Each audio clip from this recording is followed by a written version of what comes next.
I'll show you in this video the good, the bad and the ugly of Ark Raiders. No, I'm kidding, because for once I got nothing bad to say about the video game. Hot take here, by the way, so you can subscribe to my channel only to unsubscribe in 30 seconds. I love how in this game the PvE element is posing a real threat. You can be third-partied by Ark robots while fighting another squad, and you stand no chance if you don't respect the AI and don't use it to your advantage. None.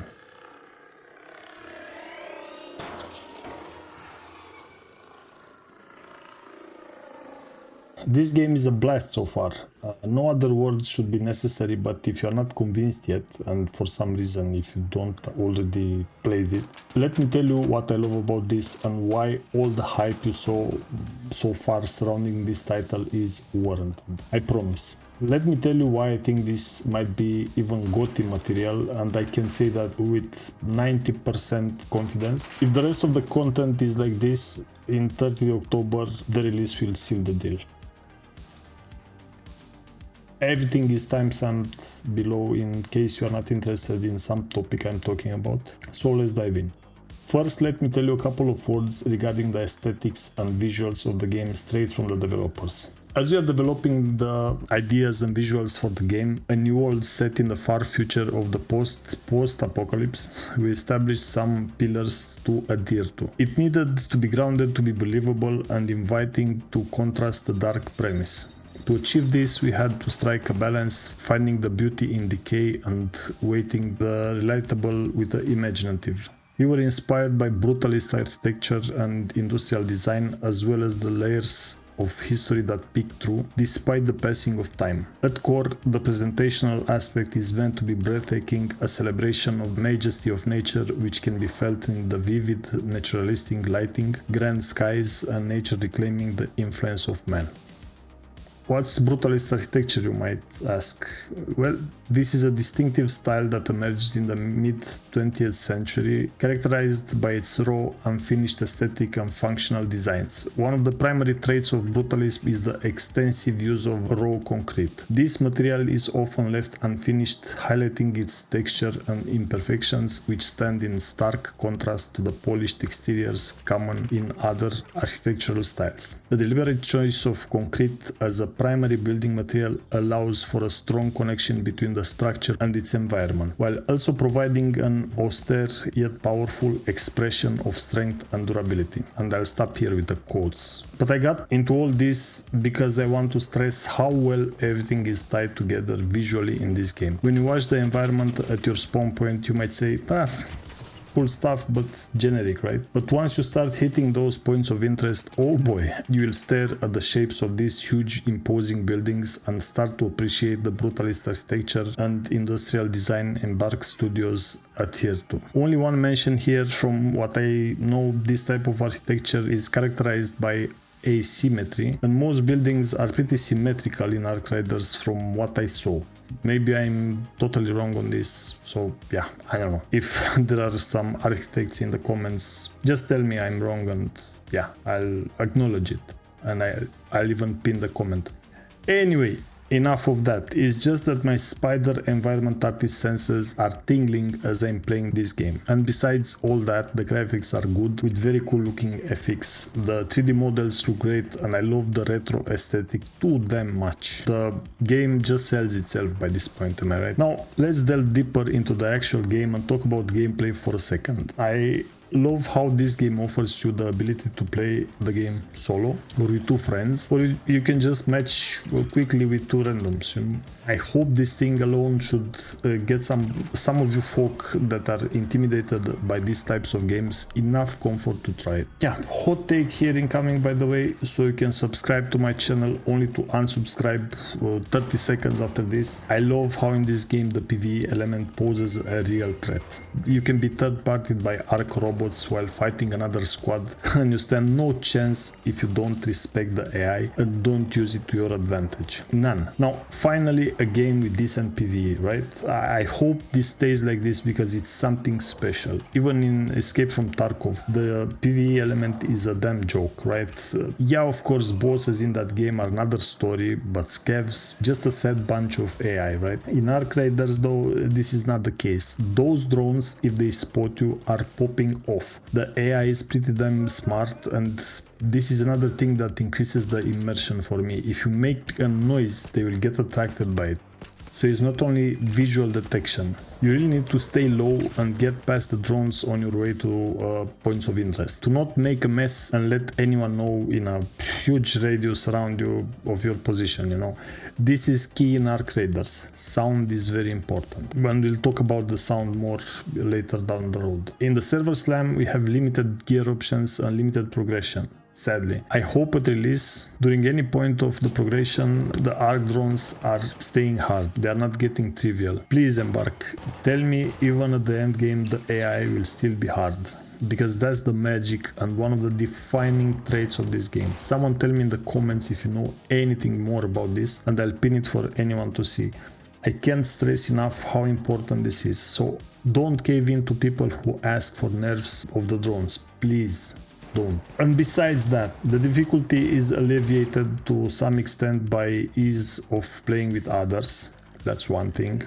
The third-person camera, so you can pick corners without exposing yourself, and the free loadout you can abuse with no restrictions. So yeah, devs don't care if you just use the free loadout option all the time, so there's no annoying time limit or any other caveat with this feature. The only downsides of using it is the loadout itself, because you'll get an assortment of low-level gear and consumables, and the fact that it's, well, random. So in one game you might get no shield or no bandages or only a pistol with light ammo, and in another you might actually get a decent kit. And you don't have a safe container, and the backpack space is a bit lower with free loadouts, but the safe container only has one slot for now, so yeah, who cares about one slot really? I mean, it's still useful, but it's only one slot, come on. So yeah, you are not missing out on much if you choose the free loadout option. So you have no cooldown, you can spam it a million times, nobody cares. So gear fear should not be present in this game. I strongly feel that. And this is, by the way, this is coming from someone who has almost no skills in shooters. I have none.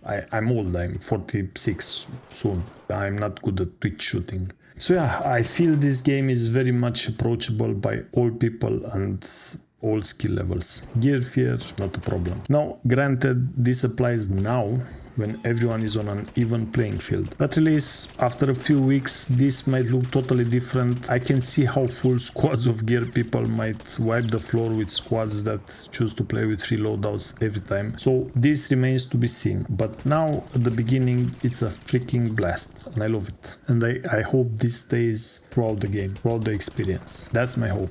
Now let's talk about the sound design in this game, because it's one of the best. It's one of the best I heard ever in any game. This is absolutely stellar. It's nuts.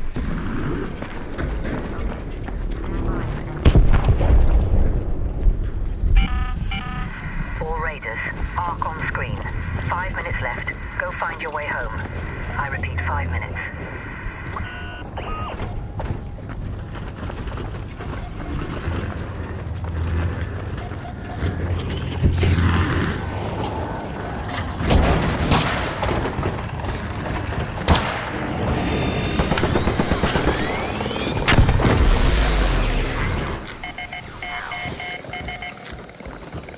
Devs went bananas when they recorded sounds. To paint you a picture, when they recorded gun sounds, for example, they did it with 3 microphones at different distances. So when you hear gunfire somewhere in the distance, you hear actual recordings of those gunshots recorded at roughly that distance. It's not like they recorded the same sound at every meter or something. They used only 3 microphones, but it's enough to sell you the illusion, you know, of the distance. So yeah, most games just use the same sound sounds, but a bit muffled maybe, and with lower volume obviously.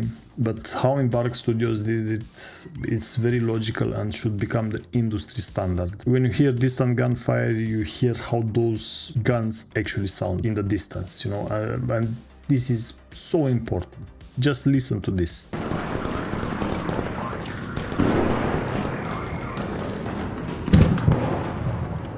The entire game is like that. I link in the description the video with the soundscapes of Arc Raiders released by Embark Studios themselves. Anyway, I link that in the description. And every item in the game has its own fully recorded sound effect and its own voice line when pinged. This is nuts. They even track how far apart your legs are when walking, guys. And your backpack changes sound based on how full it is. Listen, guys. This enters the territory of the balls shrinking in Red Dead Redemption, right? Nobody in the right mind should care about some of these details.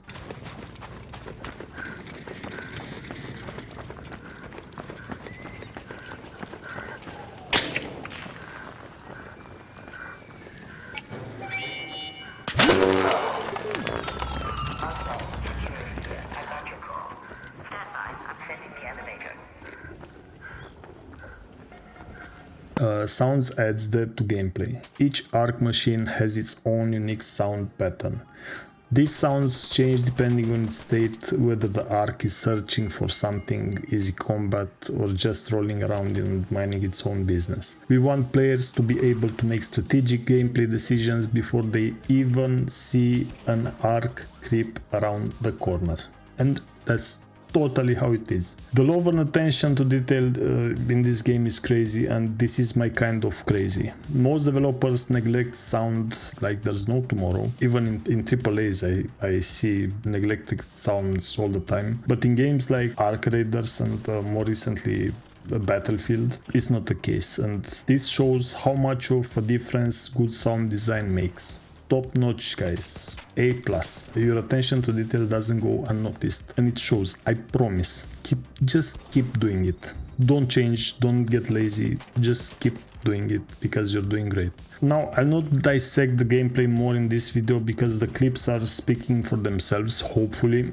And this is only a slice of gameplay we have here, by the way. I'll make a full review of the game when it releases, so stay tuned for that. From now until the game release, I'll post a series of videos with highlights of raids I had in the server slam, or I don't know, maybe just full raids, we'll see. Anyway, enough rambling for me, time to go into Arc Raiders with my buddies. Like and subscribe if you enjoyed and found this informative or useful, to spread the word and help me reach 1k subs. I'm a variety content creator that plays most genres, and because of that the mighty algorithm hates me.